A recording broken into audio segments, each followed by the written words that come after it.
afternoon. Are we on? We're on. We're live. I'm Andy Andrews. You joined us on the Blue Plate Special.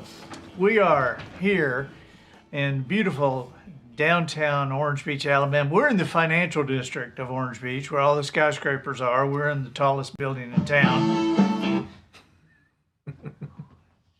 Music out of nowhere. Anyway, we're glad to be here. It's live television. We can screw it up and start over if we want to. We've got people here in the studio audience. We're glad you guys are here. It's officially spring break. You know, this is, let me just tell you who's here with us. I've got a friend who is here recording a podcast, recording a couple of Betcha Didn't Knows for Wisdom Harbor. And I said, you want to come in for the Blue Plate? He said, what is this? I said, well, just come on in. So David Reeves is here with us. David. I'm thrown into the deep end here. We're glad you're here. David is the CEO and founder of the Wonder Center and Science Museum in Dixon, Tennessee, right outside of Nashville. It's one of the most amazing places that I've ever been. And as we talk today, you'll find out that I was wondering, is Dave like the most interesting guy in the world? And he's in play for that with Walt Merrill. You know, Walt Merrill is our official most interesting guy in the world. Walt Merrill is the district attorney of Covington County in Andalusia, Alabama. And he has some amazing stories.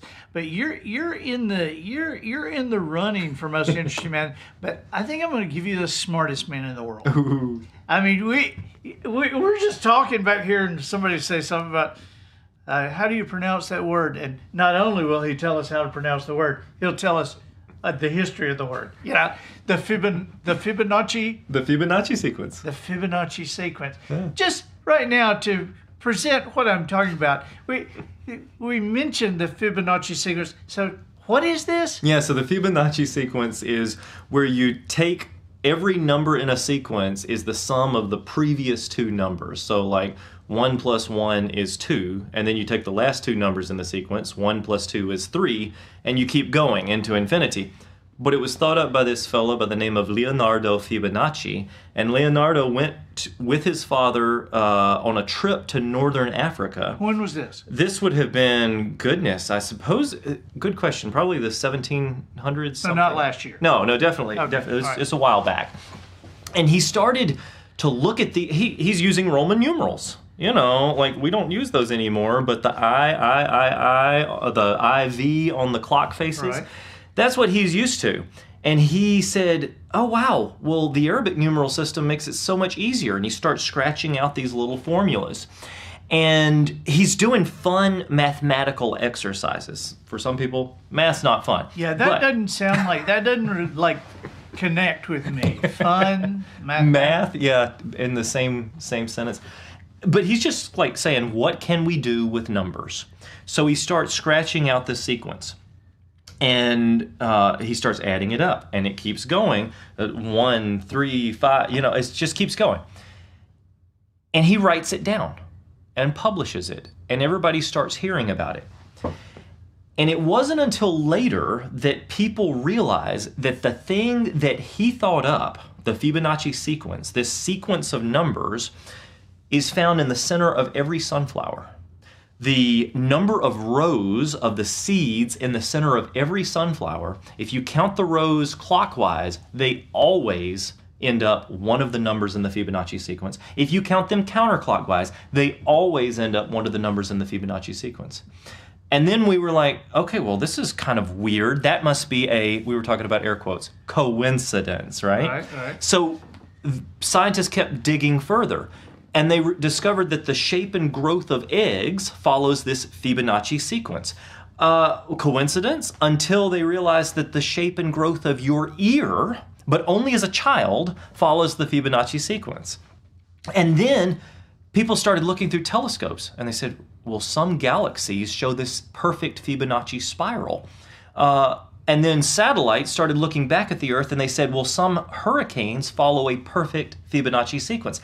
And then Brussels sprouts For goodness sakes, I always thought that they came in these little frozen packages at the grocery store. No, Brussels sprouts grow on these stalks in a spiral pattern, and they always grow, if you count the number of rows on the stalk, it's always a Fibonacci number. So the weirdest thing about this is if numbers are abstract, and what I mean is numbers don't exist, they're not real, you can't stump your toe on a number 3. Numbers are something that are in our mind, but at the same time, numbers that some random man named Leonardo Fibonacci thought up can be found all over the universe, and it's a mystery. Wow. See what I mean? See what I mean? Oh my gosh, that is great. Thank you for explaining that. Marcy Taylor, lovely spring day in Richland, Washington. So good morning to you, Shanda Danner. Hey everybody, Joe Giles, hey. There's the Pagets, Ayanna Paget. Palmetto, Florida has a family called the Paget family. They are homeschooled, and there's like 150 kids. And I mean, and they are awesome. They watch the show and they join us here, and then Dave Huico is not here. Dave Huico is here, and I've been calling him Dave Huico for 2 years, and he just said, "Hey, my name's pronounced Huico," and I'm like, "Okay, all right. I'm so sorry, I've gotten that wrong." Sandy Dorf, Sandy, SB is at home. SB's under the weather. Or you may not be at home. You may be watching from a remote location today. Hope you're doing okay. Susan Moore Lee from Houston, Alaska. There's a Houston, Alaska? Wow, I guess so. I didn't know that. I've got buddies in Atlanta, Indiana. So I guess there can be a Houston, Alaska. There's a Houston, Mississippi. How about that? I didn't know that. We have a lot of people watch this. We have some people from El Salvador that watch this every week. There's a group in the Pentagon that watches their lunch. They watch an office of the Pentagon. So anyway, a lot of people knowing about the Fibonacci sequence today. You know, one of the things that I wanted to talk about, David, now I'm going to ask a couple of questions about you. By the way, not this week, not this coming Tuesday, but next Tuesday, there will be a podcast, Professional Noticer, that has David Reeves on it. And we just recorded it. It was awesome. Trust me, if you like the Fibonacci sequence, you're going to love the podcast. And we also talk about David's book, 21 Verses from the Bible Backed by Science. David Reeves. DavidReeves.com. That's RIVES. And we'll put that up that you can click on. But he's a researcher, an explorer, and if you're in the Nashville area, if you're going up to hear country music, going up for the some award show, going up to the Grand Ole Opry, if you're going to Elvis in Memphis, he's not there, supposedly. Supposedly Elvis is dead. But you need to stop in Nashville at the Wonder Center and Science Museum. Over 100,000 square feet. And this place is unbelievable. Zenny Cole from Amarillo, Kevin Shore from Dallas, Texas. We're glad you guys are all joining us today. You know, David, one of the things I wanted to talk about today, before I knew that you were going to be with us, and so I would like you to talk about this with us, is specific advice for young adults. You know, I've got two young adults. I've got a 23-year-old and a 26-year-old, and even though they're kind of on their way and they're settled into what they're doing and all, you know, we know a lot of 18 to 21, 22-year-olds who are just starting. They're just getting their first apartment or getting their first house, or they're just thinking about getting married or just getting their first job. And so there's always this kind of abstract advice that it's like, hey, be careful of the people you hang around. You're going to turn out just like them. And you know, make sure you have a smile while you talk. You know, we have all this abstract advice. And I've gotten interested lately in specific advice.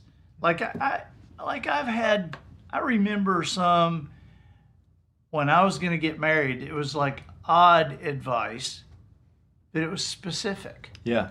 And so I've gotten interested in maybe collecting this from some people our age for people their age. Now I'll tell you, and I need to put this on my list because I have 106 pieces of specific advice that I've collected so far. I don't know if this is going to be a Wisdom Harbor thing. I don't know if it's going to be in a book. I don't know yet, but I'm collecting it. And so I've taken 20 or 25 to kind of share today. Yeah. But I just happened to think about some specific advice before I got married. And here's what Dick Rollins told me. He took me aside and he said, "Hey,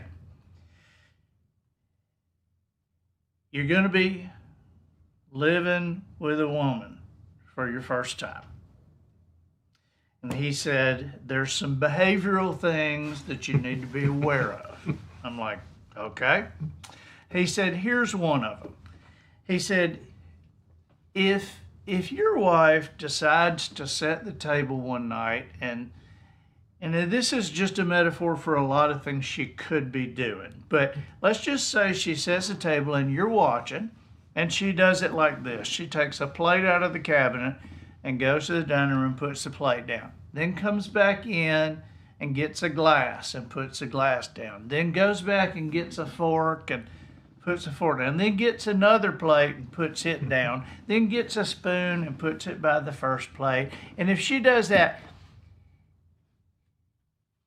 if you can possibly avoid saying, "You know a better way to do that," he said, if you can avoid saying that, you're going to be better off. He said, if there's no reason to say it, just don't say it. Just don't say it at all. Yeah. And I've taken that, and in 37 years of being married, that's been pretty good advice. That has been pretty good advice. I was wondering what it was, you know. I was like, don't Where's look, this going? Yeah, don't look straight up at a bird would be good advice.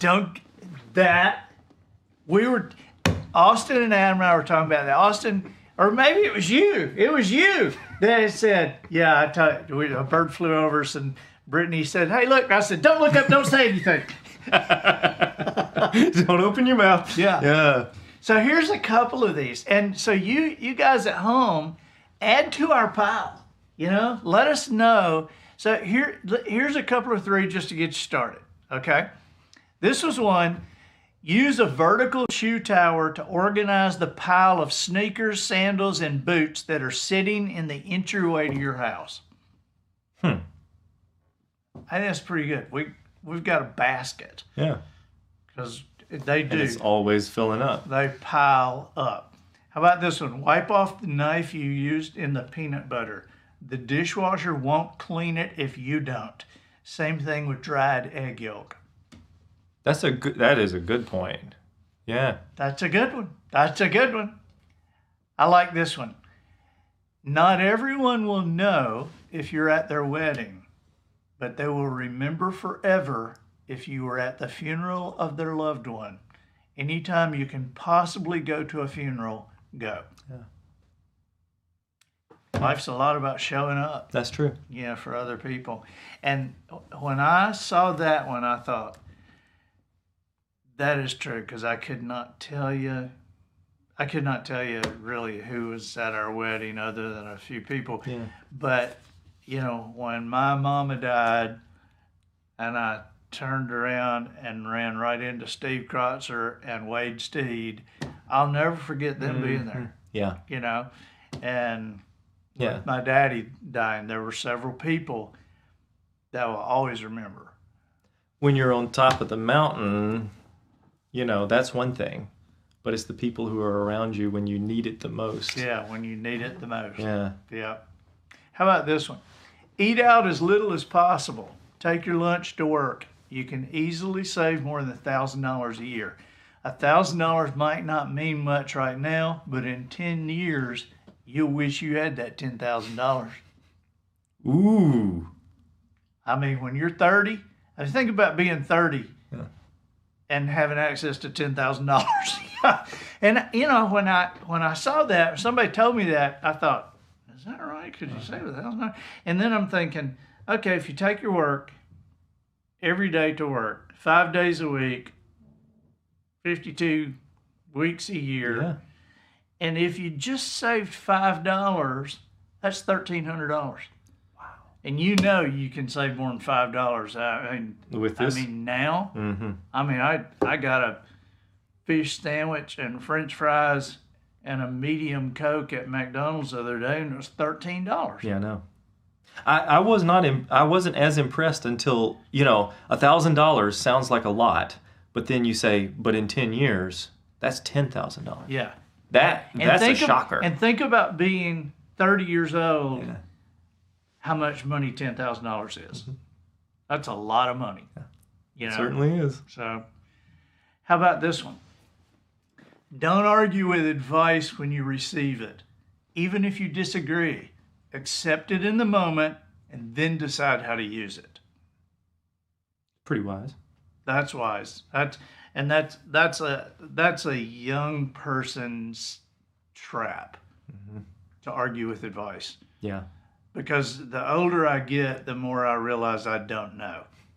And the more I'm willing to listen. But boy, when I was 21, 22, I just wish I could harness now how smart I was then. You know? Oh my gosh. And I also, my daddy died when I was 19. But I wish that I could remember the things I ignored. Yeah. I wish I could remember the things that my dad told me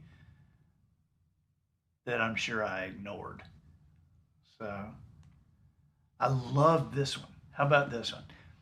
Don't make fun of somebody for mispronouncing a word. It means they probably learned that word while they were reading. That's true. If they didn't hear it in context, they probably learned it when they were reading a book or an article. Yeah, isn't that good? Yeah. I heard a teenager the other day, a young teenager, say it was a very subtle way of saying something. Uh-huh. I said, "What now?" He said, "It was very subtle." Hmm. And I said, "I think that's pronounced subtle." He said, "Oh, is it?" I said, "Yeah, I think it is. I think it is." He said, "Oh." But I knew immediately. He learned that word reading it. Right. Like when I was a kid, I remember reading a book about Lassie, and the car that Timmy's mother drove was a 4-door sedan. I didn't know what a sedan was, a sedan. And I remember reading Colonel and then Colonel. Uh-huh. Yes. So, but I thought that was pretty cool. How about this? Somebody gave me this. If you spill soda, well, this is actually 3 pieces of advice. If you spill soda on your computer keyboard, don't wait for it to dry before cleaning it off. The second one is, if you're using a moist rag on your keyboard, don't make it too moist because it'll spread the sticky soda down into the keys. The third piece of advice, don't drink soda near your computer keyboard. It'll fix the other two. Yeah. That is so true. Can you think of any things like this that, I think it requires us to kind of turn and think of some of the things we do every day. 'Cause listen, this is such a normal kind of nothing thing, but Yeah. I can't tell you how many times I've needed this. The jar lid is too tight and your grip is slipping, wrap a rubber band around the lid. Mm-hmm. Yeah, that would work. Because I know I'll go in and I'll be searching all the drawers for something, some sticky pad or Some something. sticky pad. Everybody's or got a rubber something. band laying around. Everybody's got a rubber band laying around. That's great. I loved this one. If you go outside to look at the raccoons on your porch, remember to close the door behind you. Somebody wrote that from experience. Somebody didn't wrote they? that from experience. Yeah. Yeah. Hey, I want to I want to take a break from these for a minute, and I want to ask you. I want to give people a preview on the podcast, and I want you to explain something that you explain to the podcast, because I'm just blown away by this every time. All right. The thing about the museum that you have, the Wonder Center and Science Museum, and obviously, he's written 21 verses, book by science. So you can imagine, okay, this is not the Ark. This is not Museum of the Bible, and it's not Smithsonian Institute. This is the Wonder Center and Science Museum. I mean, public schools go through this all the time, all right? And there's no arguing. There's no, hey, let me tell you another way you might want to look at this. All the exhibits in here, they prove something. And I had my mind blown going through this. Over 100,000 square feet of space. You need to see this. And there is a particular kind of, I don't know, argument or whatever that I've heard for years that, we went through this museum right before it opened. Right before it opened. Matt and Philip and Tina and SB and Tammy, we were all up there. And this has planetarium. I mean, I can't tell you. I mean, anytime I've ever thought of a museum, even when I was a little kid, you walk in a massive space and it has a big dinosaur skeleton in it. Well, you walk in here, it has a big dinosaur skeleton in there. And, but when you hear stories about the flood, about Noah's flood, and you hear how that has been explained, it's hard to, I mean, when somebody is like facing you down with science, it's hard to go, but the Bible says, And so you showed me a tree. So just explain this and explain what you have found and what science knows but is kind of quiet. Yeah. Explain this. Well, Andy, there's a massive tree, several feet in diameter. And you first saw this in National Geographic, right? Yeah, in National Geographic. It was actually way before my time. It was in sometime in the early 70s, I think. It was featured on a 2-page spread. This beautiful picture of a tree turned to stone in the middle of a cliff face. Coincidentally, they wouldn't have even known about it, but there was a mining operation that National Geographic was documenting, and the mining operation, they had stuck dynamite in a hillside and started blasting away the hill, and all of a sudden they're looking at this cliff that was exposed with that last dynamite blast, and they see a tree. And they were like, well, we just blew up the hillside. There's no way a tree could have lasted, could have survived that. So they walk up to it and they realize that the tree is embedded in the cliff, solid rock. It's fossilized. This tree is like 20, 30 feet tall, one of multiple in a row, so it's a forest of trees. And you can see the strata layers all the way up, these horizontal marks, just like you would do driving down a road cut on a highway, right? You see the horizontal marks. Well, normally in geology, people stare at those horizontal strata layers and they say, oh, well, I bet you that took, 10 million years for those layers to form, 100,000 years for dirt to form these 3 inches, and 100,000 years for dirt to form these next 3 inches, and so forth and so on. And they're all rock now. They're all rock. They're solid rock. But, they used to be something that was pliable. Right. Because anytime you see sediment, anytime you see those layers, you know that it was normally moved in by water. And if you were to look at a stream down, behind your property, you're going to say, well, that stream pushes dirt around at the rate of 1/4 of an inch per 1,000 years or whatever, And so they say, well, it must have taken millions of years for this cliff to form. They're staring at it. But then you show them the tree, which is extended through the entire cliff face. So wait a second, did a tree stand upright for 10 million years waiting for dirt to form around the trunk of it, all the way 20, 30, 40 feet tall, and then it sat there long enough for it to all turn to stone? No, that's very unlikely. And National Geographic said the same thing. They said, well, it looks like this must have been some type of a big flood.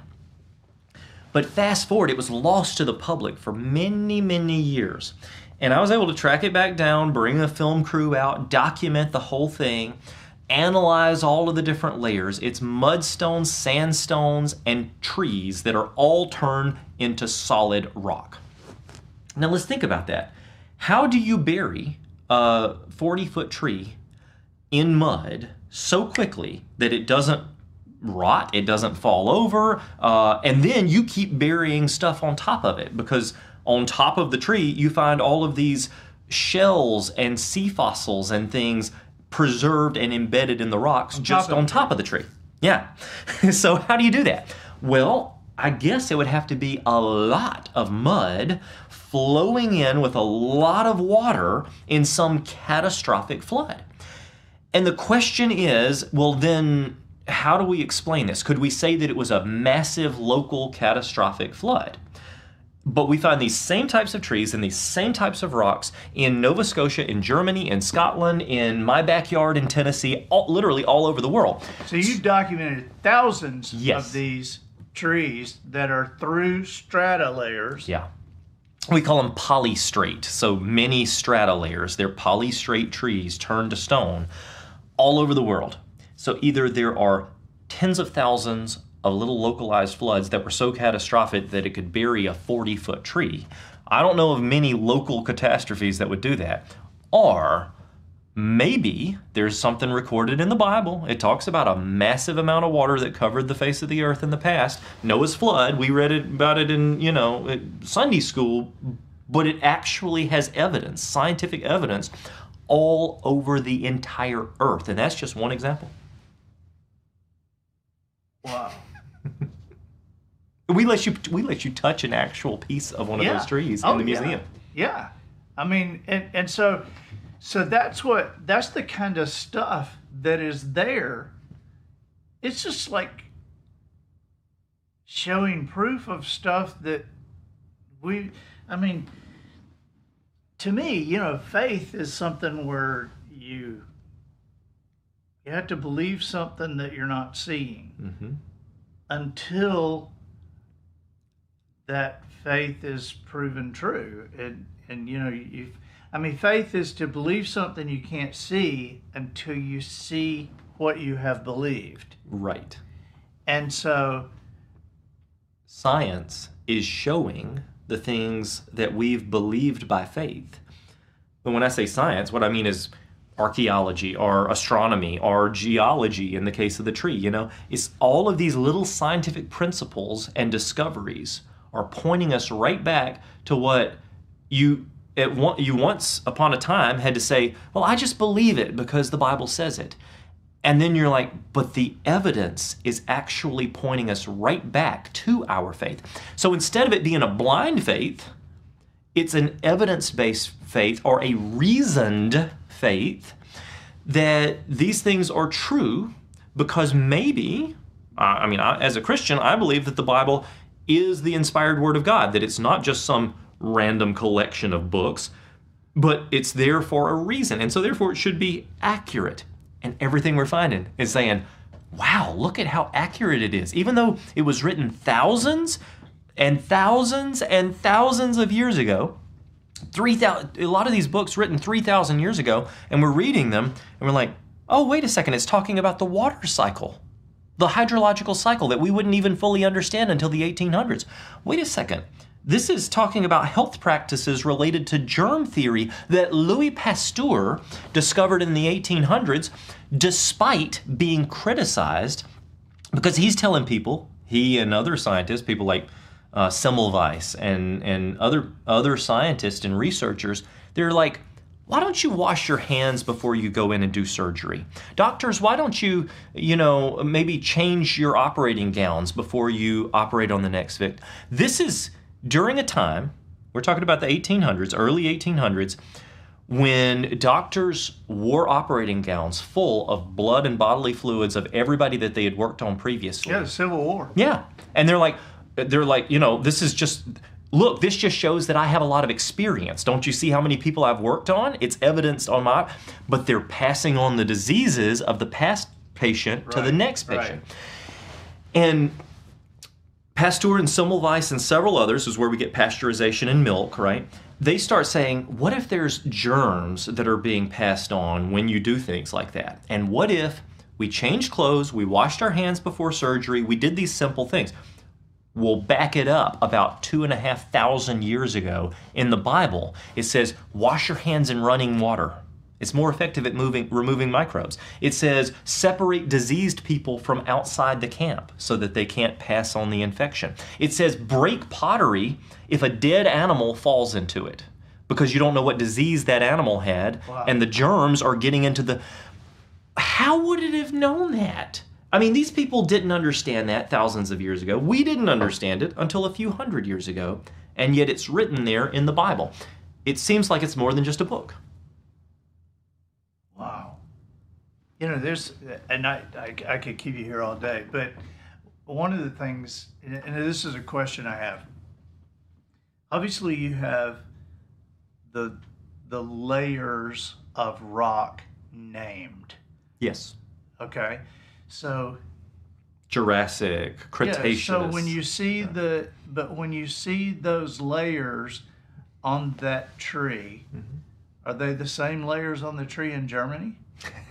Andy, that's a great question. We can track those layers. Not everyone, because there are some differences, but we can track some of those layers, yes, across continents. For instance, some of the same sand layers that we find at the bottom of the Grand Canyon, you find all the way up into Canada, down into Mexico. Some of those same layers pop up in places like Europe. And so, but we know that those layers had to have been laid down at the same time, which means... That's what I mean. Yeah, it means that there was a global phenomenon laying those layers down. Because that's why when on places we hunt, you know, we find fossils and that kind of stuff, and I have noticed that when I see that color soil, I can go look in it and I can find the shells. Yes. Because it's that layer that was laid out. And so I'm curious, because of the trees and the immediacy of them being covered up, out at the Green River Formation, which is, I think, Wyoming and Utah. Yep, best is in Wyoming. Yes. Yeah, and so they have this formation of fossils that, and I've seen some that have been taken out that are entire schools of herring that were covered so quickly that the fossil school, they're all going in the same direction. Mm-hmm. Sometimes with their last meal in their mouth. Yeah. There's some bigger fish that have their last meal out of their mouth, and they were covered so quickly they couldn't get it in or get it out.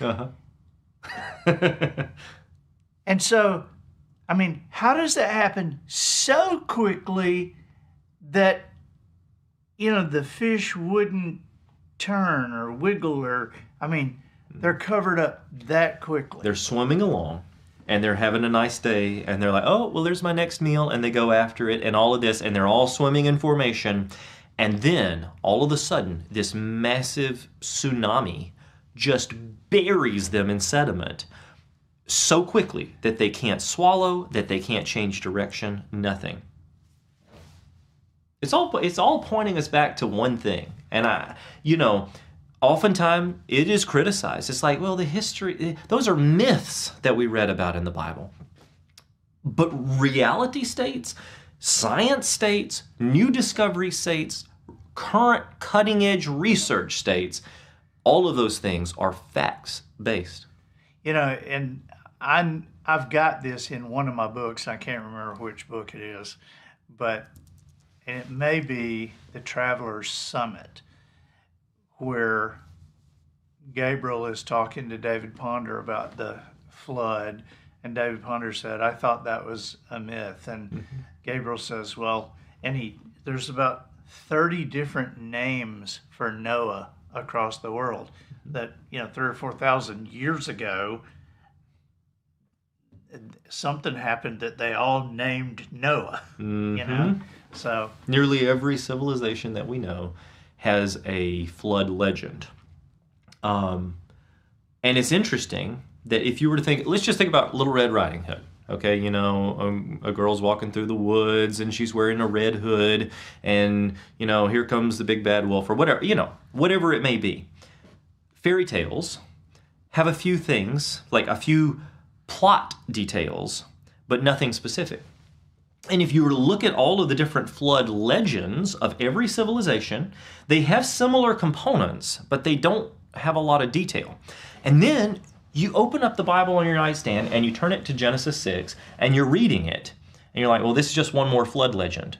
Except it says the age of Noah that he was when he built the ark, the exact dimensions that he built the ark, how many animals were on the ark, the day that the rain started, how old they were when they got off. So many specific details. Wait a second, I don't remember anything about this in Little Red Riding Hood, but if I open up an encyclopedia or I look on Wikipedia, it's going to have ages, dates, locations, dimensions, times. This is reading like a history book. And so the one account that we find in the Bible, contrasted to all of the legends which are based on that biblical account, that account appears to be the authentic record of history. Wow. Thank you for staying around for the Blue Plate Special. This is fun. And for you, don't buy the house you can most afford. If you do, you might not be able to actually afford everything that goes along with it. A bank will tell you what you qualify in terms of your current debt-to-income ratio. But if you want to eat, watch TV, have heat and air, make repairs, and do other things and live under the roof, you can't buy a home that costs what you're qualified for from the bank. Do some research. You're not buying lunch. You're buying a house. Now, there's some specific advice. And here's one more before we go. I thought this was great. Have children with the right person. Ooh.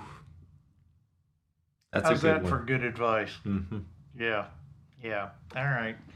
Thank you guys for being with us. Thank y'all for being here today. And David, thank you. Oh, man, you are welcome anytime. And you're also a new contributor for Wisdom Harbor. We appreciate that so much. Andy, we love you. Well, we appreciate you very, very much. So make sure you see David on the professional noticer, not next Tuesday, but the next.